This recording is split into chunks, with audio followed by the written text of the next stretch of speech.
मैं अवश्य उपाय बताऊंगा और उस उपाय को करने से सभी मनुष्य को कलेश से छुटकारा मिल जाएगा। श्री भगवान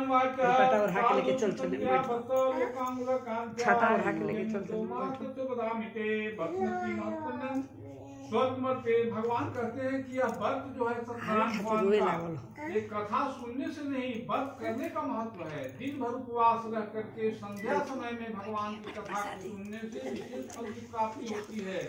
इसलिए नहीं बन सके तो दोपहर तक उपवास रह करके भगवान की कथा सुनना चाहिए और भगवान की कथा भक्ति भाव से सुनना चाहिए। जो मनुष्य भक्ति भाव से भगवान की कथा सुने, हृदय में भक्ति हो, तो भगवान से मनवांछित फल की प्राप्ति कराते हैं।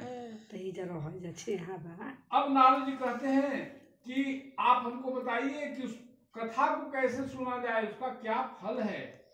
तब भगवान कहते हैं किम फलम किम विधानं च तद्वतम भगवान वाच्य दुख शोकादिशमनं धन्धानाभिवर्धनम सौभाग्य शांतिकरम। सब भगवान कहते हैं कि जो भक्ति पूर्वक भगवान की कथा को सुने और उपवास रख करके व्रत को करे तो उसका दुख और शोक तत्काल समाप्त हो जाता है। धन और धान्य की वृद्धि होती है। धन कहते हैं रुपया पैसा को, धान्य कहते हैं अन्न को। अन्न धन पुत्र लक्ष्मी सब की वृद्धि और स्त्रियां सौभाग्यवती सर्वत्र सर्वत्र विजय होता है। जिस दिन मन में इच्छा हो जाए भगवान की कथा जल्दी आगे की कथा स्टार्ट बा कथा को सुनना चाहिए। सत्यनारायण देवं देवानि शांखे बांधे ब्राह्मण के यो से तो धन तत्परः। जिस दिन मन में इच्छा जग जाए, भक्ति जग जाए कि भगवान की कथा सुनेंगे, उसी दिन भगवान की कथा सुने। दिन भर उपवास रहकर संध्या समय जो है ब्राह्मण को बुला करके, इष्ट मित्र बंधु बांधव सबको बुलाटा देकर बुला करके, और नैवेद्य जो है भगवान कहते हैं कि नैवेद्य में रंभा फल, केला का फल और चावल का चूर्ण बना करके भगवान का भोग लगाना चाहिए। शीतल प्रसाद बनाकर भगवान का भोग लगाना चाहिए। यदि कुछ भी नहीं है तो सिर्फ चावल का चूर्ण में मीठा मिला करके और तुलसी दल के सहित भगवान को भोग लगाना चाहिए। भगवान कहते हैं कि खोड़सोपचार से जो पूजा का विधि है वह मैं बताता हूँ। शालिग्राम शिला को दही, दूध, गुड़, घी और मध 5 चीज का पंचामृत बना करके और भगवान को तुलसी दल सहित स्नान करावे, यह खोड़सोपचार पूजन हुआ। ऐसा करने से मनुष्यों को मनवांछित फल की प्राप्ति। विशेषतः कलयुगे नंदपास की भूतले कथा समन परीक्षा में केतन मिनापुरे उन्हें विशेष करके कलयुग जो युग है, इस युग में भगवान के कथा सुनने से, व्रत करने से और पूजा करने से मनवांछित फल की प्राप्ति होती है। अब नारद जी कहते हैं कि हे भगवान, ये कथा तो बता दिए और विधि भी बता दिए, लेकिन अभी तक मर्तलोक में कितने लोग कथा सुने, उनको क्या फल मिला, सो मैं जानना चाहता हूँ। तब भगवान कहते हैं कि काशीपुरी नाम की नगरी में एक सतानंद नाम के ब्राह्मण अति ही दरिद्र और नित्य प्रति भिक्षाटन करके अपने परिवार का भरण पोषण करते थे। एक दिन ब्राह्मण जो है भिक्षाटन के लिए जा रहे थे। रास्ते के मध्य में ही भगवान को उन पर दया आ जाता है और भगवान जो है वृद्ध ब्राह्मण के रूप धारण करके उनके रास्ते के मध्य में आ जाते हैं और ब्राह्मण से कहते हैं कि हे ब्राह्मण, आपकी दरिद्रता देखी नहीं जाती मुझसे, इसलिए मैं आपको उपाय बताता हूँ और वह उपाय को यदि आप करें तो आपकी दरिद्रता समाप्त हो जाएगी। वृद्ध ब्राह्मण के भेष में जो ब्राह्मण थे उनके चरण पर ब्राह्मण देवता गिर जाते हैं, कहते हैं कि हे महाराज, आप तत्क्षण जल्दी से जल्दी मुझे उपाय बताइए, मैं दरिद्रता के दुख से व्याकुल हूँ। तब भगवान जो वृद्ध ब्राह्मण के रूप में थे वे कहते हैं कि आप सत्यदेव स्वामी का व्रत करें और उन्हीं का खोड़सोपचार से पूजन करें, आपकी दरिद्रता समाप्त हो जाएगी। ऐसा कह करके और वृद्ध ब्राह्मण के रूप में जो भगवान थे वे अंतर ध्यान हो जाते हैं। भगवान ब्राह्मण जो है उसी क्षण प्रतिज्ञा करते हैं कि आज के दिन जो भी भिक्षाटन में अन्न मिल जाएगा सब भगवान की सेवा में अर्पित कर देंगे। भगवान की कृपा से उस दिन उन्हें बहुत प्रचुर मात्रा में द्रव्य प्राप्त होता है और घर आकर के बड़े धूमधाम से सभी प्रसाद सामग्री खरीद करके और पत्नी सहित उपवास रह करके संध्या समय ब्राह्मण को बुला करके और इस मित्र बंधु बांधवों सबको बुलाता देकर बुला करके बड़े धूमधाम से भगवान की कथा को सुनते हैं। भगवान की कथा सुनने से भगवान प्रसन्न हो जाते हैं और ब्राह्मण देवता के दरिद्रता विप्रवाच्यः ब्राह्मणोऽपि दरिद्रोऽहं भिक्षाटने महिमुपायं यदि जानासि कृपया कस्मै प्रभो विष्णानुवाच सत्यनारायण दुवांशा सफलप्रदा तत्संख्यस्तु सबल्या जब चतुर्मुखो भवति मानवः सब हुआ जलश्रेष्ठ वर्ष प्रभाव का त्रिकाल के मास जब तक ब्राह्मण देवता जीवित रहते हैं तब तक हर एक महीना में हर एक पूर्णिमासी को या जब जब अमावस्या आवे संक्रांति आवे भगवान की कथा दोनों प्राणी अवश्य सुनते थे। श्री भगवान वाच एवं नारायण स्तम भक्तपादयोत्म सतानं ब्राह्मण कुटुंब ऐसा पूजनम सर्पाप में तो दुर्गम माप्या वर्तनं वित्रांत ग्राम संचरति सदैव सद्दुखं च मनुष्य विनश्यति। भगवान कहते हैं कि भक्ति भाव अगर सच्चा हृदय में हो और भगवान की कथा को भक्ति से सुने पूजन को करे तो मनुष्य सभी पापों से छुटकारा हो जाता है।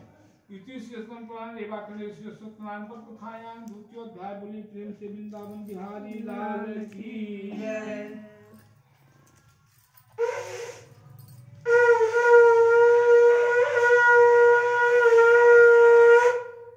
फिर छोड़ ले दीजिए दूसरा सब कुछ छोड़ दीजिए अतः तृतीय अध्याय सुतवाच नारायणोनुक्तं नारायण महात्मने म्यार्कतं विप्रं कन्यान्ते सौंगोवाच विप्रा वृत्तं कांतस्य दशपृच्छां कृतजाय। भगवान कहते हैं कि अब तीसरा अध्याय में एक लकड़हारा का कथा है। एक लकड़ी काट करके जंगल से और धनी मानी व्यक्ति जिस नगरी में रहते थे वहां जाकर नित्य प्रति बेच करके उसी से अपने परिवार का भरण पोषण करता। एक दिन लकड़हारा जो है जंगल से लकड़ी काट करके और मस्तक पर लेकर उसी रास्ते से जा रहा था जिस रास्ते से ब्राह्मण देवता का घर पड़ता था। अब ब्राह्मण देवता का जो झोपड़ी था उसके ऊपर महल बने हुए देख करके लकड़हारा जो है आश्चर्यचकित हो जाता है। सोचता है मन में कि ब्राह्मण देवता का घर जो था झोपड़ी का वो महल कैसे हो गया, या कोई ब्राह्मण देवता का घर अतिक्रमण कर लिया, या ब्राह्मण देवता कहीं बेच कर चले गए। मन में उत्सुकता जगती ही वह लकड़हारा लकड़ी की दीवार को काट करके पुनः महल में प्रवेश कर जाता है और महल में जाता है तो वहाँ देखता है कि ब्राह्मण देवता दोनों परिवार जो है दोनों प्राणी और बहुत से लोग भगवान की कथा को सुन रहे हैं। भगवान की कथा को सुनते देख करके लकड़हारा जब पहुंचता है तो हाथ जोड़ करके और भगवान के दंड प्रणाम करके और बैठ जाता है, कथा को सुनता है और कथा सुनकर प्रसाद पंचामृत लेकर के और ब्राह्मण देवता से हाथ जोड़कर निवेदन करता है। कहता है कि हे विप्रवर, आप बताएं कि किन देवता का पूजन आप कर रहे हैं, इनको करने से क्या फल की प्राप्ति होती है। तब ब्राह्मण देवता कहते हैं कि सत्यदेव स्वामी हैं और इनकी पूजा के फल से ही मेरा दरिद्रता समाप्त हुआ। कोई भी भक्ति भाव से सत्यदेव स्वामी को खुश उपचार से पूजन करे तो उसे भगवान सत्यदेव स्वामी की कृपा ऐसी होती है कि उसकी मनवांछित फल प्राप्त हो और मनोकामना पूर्ण हो जाता है। ये लोके सुखम भूत्वा चांते सत्रम जो दशंख्य परीक्षामि मुनि सप्तमः सर्त्राधिक दुर्गंचा गोधमस्य चूर्णकम कृत्वं संपादन कृत्वं स्वग्रंजो ततो बंधु समाधिया चकारा विद्याप्तम। लकड़हारा जो उसी क्षण प्रतिज्ञा करता है, कहता है कि आज के दिन जो कुछ भी लकड़ी का मूल्य मिलेगा सब भगवान के सेवा में लगा देंगे और उसे दुगना धन प्राप्त होता है, लकड़ी का मूल्य दुगना प्राप्त होता है। बड़े भक्ति भाव से घर आकर के पति से भगवान की कथा को सुनता है और भगवान की कथा सुनने से उसकी दरिद्रता समाप्त हो जाती है। लकड़हारा भी धन धान्य से पुत्र पौत्र से युक्त हो जाता है। जब तक इस संसार में रहता है भगवान को नहीं भूलता, हर पूर्णिमा और संक्रांति को कथा को सुनता है। ऐसी सत्यदेव स्वामी की पुराने रेवाखंडे श्री सत्यनारायण व्रत कथायां तृतीय अध्याय बोलिए प्रेम से वृंदावन बिहारी लाल की जय।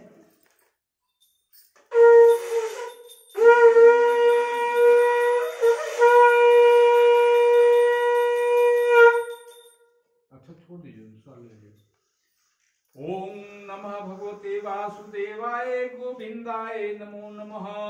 चतुर्थाध्याय सुतोवाच श्री सुतोवाच श्री दुर्गा मुखो नामांपति बलाम जितेन्द्र सत्वाद जालंग प्रतिदिने धनवाजो संसोध भाजा सुतुदा सुतुद भद्रशिला सतुमार भगवान कहते हैं कि तो चौथा अध्याय में एक असी तुंगध्वज नाम का असी दुर्गा मुखो नाम का एक राजा, बड़े ही जितेंद्रिय सत्यवादी धर्मात्मा, उनका नित्य प्रतिका क्रिया था। दोनों प्राणी देवालय में जाकर के, नदी किनारे जाकर के, तीर्थ स्थान में जाकर के भगवान की कथा को सुनना, सतदेव स्वामी की कथा को सुनना। एक दिन भद्रशिला नदी के तट पर दोनों प्राणी कथा को सुन रहे थे। उसी समय एक साधु नाम का बनिया जो है व्यापार करने के लिए नौका पर बहुत सा धन लेकर के नदी के रास्ते से जा रहा था। लेकिन राजा जहाँ पर भगवान की कथा को सुन रहे थे, उस जगह सर्वत्र प्रकाश फैले हुए देख करके साधु नाम बनिया जो है आश्चर्यचकित रह जाता है और नौका को रोक देता है।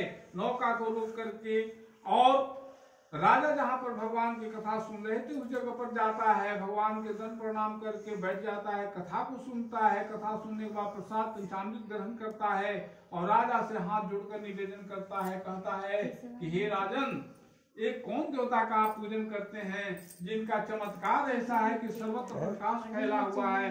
ऐसे चमत्कार देवता को तो मैंने आज तक नहीं देखा। इनके पूजा करने से क्या फल होता है और इनको किस विधि से पूजा किया जाता है, सो मुझे बताइए। तब राजा कहते हैं, साधुवाच किम दंकुर से राजन भक्त विरुक्तियं चेतसा प्रकाशं कुरुत सर्वा स्वपिक्षां प्रथम राजवाच पूजन करते साधु विष्णु तुते स भक्त सुनिषाद पुत्रधा वातिकांक्षा। भगवान से साधु नाम बनिया से कहते हैं राजा कि भगवान सत्यदेव स्वामी का पूजन मैं करता हूँ। ये ऐसे भगवान की पूजा, सत्यदेव स्वामी विष्णु भगवान के ही रूप हैं, इनकी पूजा करो, दिन भर उपवास रहो, संध्या समय पूजा करो और मनवांछित फल की प्राप्ति पाओ। सच्चे हृदय से पूजा करने पर भगवान जो कुछ भी भगवान से मांगे भक्त को मिलता है। जिसे धन नहीं है धन प्राप्त होता है, जिसे संतान नहीं है संतान की प्राप्ति होता है। तो साधु बनिया जो है मन में विचार करता है कि भगवान तो मुझे धन धान्य से संपन्न कर दिए लेकिन संतान मुझे नहीं दिया, इसलिए मैं इसी क्षण प्रतिज्ञा करता हूँ कि भगवान की कृपा से यदि मुझे संतान के रूप में कन्या या पुत्र कुछ भी हो, मैं भगवान की कथा को सुनूंगा। ऐसा मन में संकल्प करके और प्रसाद पंचामृत लेकर के घर पर आता है और अपनी पत्नी कलावती को कहता है कि प्रिय, ये प्रसाद को ग्रहण करो, ये भगवान सतदेव स्वामी का प्रसाद है, इसे ग्रहण करने से भगवान हम लोग को संतान देंगे। तब लीलावती बड़े प्रसन्न भाव से भगवान के प्रसाद को ग्रहण करती है और अल्पकाले गते तस्य भारजा लीलावती सती गर्भयुक्ता दानिंदा बहुधा धर्मपरायणा पूर्णे गर्भ जाता बालिका चात्र निर्मला दिने दिने वर्धमाना शुक्ल पक्षे यथा शशि। प्रसाद ग्रहण करते ही अल्पकाल कम समय में ही लीलावती गर्भवती हो जाती है और 10वां महीना बीत जाने पर, पूर्ण गर्भ होने पर कन्या रत्न को जन्म देती है। ततो बानिक जात कर्म समाचरित नाम ना कलावती चेतित नाम कर्म। तब साधु नाम बनिया जो है अपने जात कर्म संस्कार के अनुसार ब्राह्मण को बुला करके और पतला दिखा करके उसका नाम कलावती रख देता है। ततो लीलावती प्राह स्वामिनं मधुरं वचा करोषि न कीमते प्रासंगव्यतम पतम।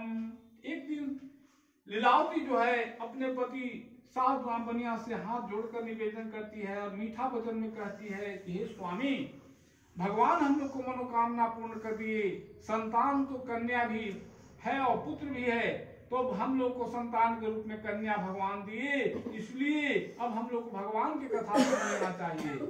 लेकिन साधु नाम बनिया कहता है कि ऐसा भी क्या है, विवाह समय हास्या करिष्यामि व्रतम क्रिये इति भाजा समास्वासा जगामनगरम पति तदा कलावती कन्या बब्रतेस्मिनी।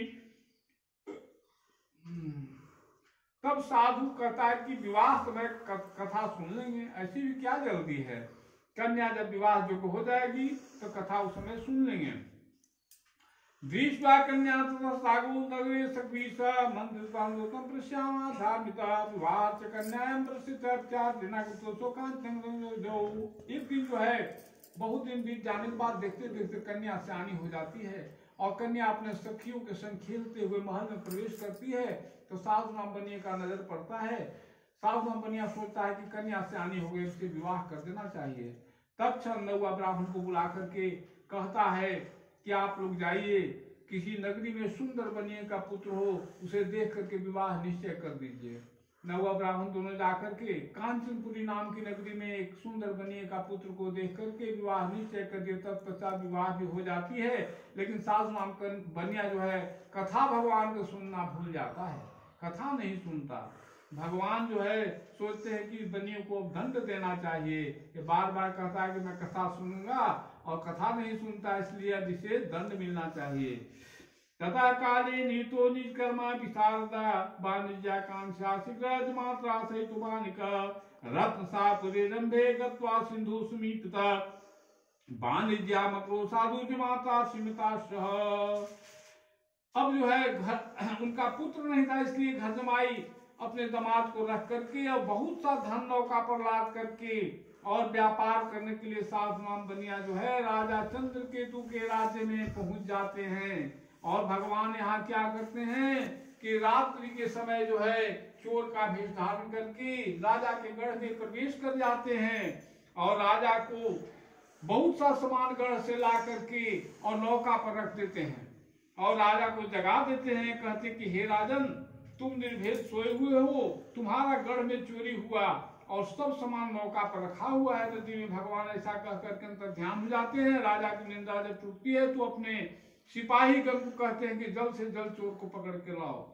राजा के सिपाही जब जाते हैं तो देखते हैं कि नदी किनारे ससुर दामाद दोनों जो है बनिया सोए हुए हैं और नौका पर सब राजा का धन चोरी किया हुआ रखा हुआ है। ऐसा देख करके राजा के सिपाही दोनों ससुर दामाद को राजा के दरबार में ले आते हैं। राजा दोनों को दंड देते हैं, कहते हैं कि दोनों को कारागार में डाल दो और जितना धन नौका पर है सब राजकोष में डाल दो। इति श्री पुराणे रेवाखंडे सत्यनारायण व्रत कथायां चतुर्थोध्याय। बोलिए प्रेम से वृंदावन बिहारी लाल की जय।